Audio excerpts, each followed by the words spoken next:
1901 সালে নোবেল পুরস্কার প্রচলনের পর থেকে 2006 পর্যন্ত 4 জন বাঙালি এই পুরস্কার জয় করেছেন। সর্বপ্রথম জয় করেছেন রবীন্দ্রনাথ ঠাকুর সাহিত্য নিয়ে।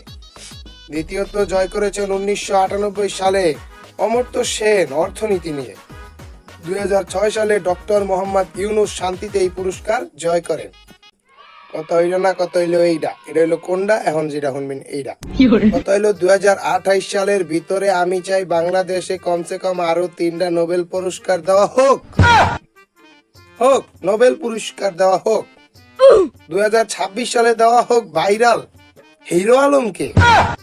2027 সালে দেওয়া হোক বাংলাদেশের অন্যতম কন্টেন্ট ক্রিয়েটর দেলে ভাইকে। আর 2027 সালে দেওয়া হোক বাংলাদেশের সকল কাপল ব্লগারদের।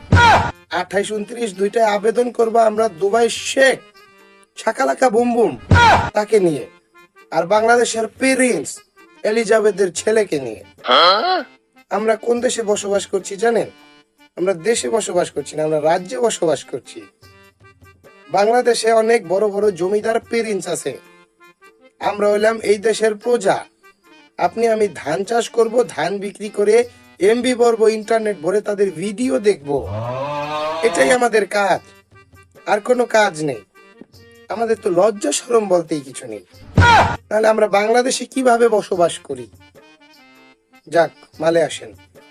কথা হইল যে বাংলাদেশে এমন একজন শিক্ষিত আকার অশিক্ষিত পুরুষ আছে যে কিনা লাইভে এসে বলে যে একদিনে সে 1000 নারী তৈরি করতে পারে। তার সাথে তো জিন আছে, শয়তান, তার সাথে শয়তান আছে। আমার মতে যেটা খাটে আর কি। আপনাদের মতে কি খাটে আমাকে অবশ্যই কমেন্টস করে জানাবেন। গজব বেইজ্জতি है।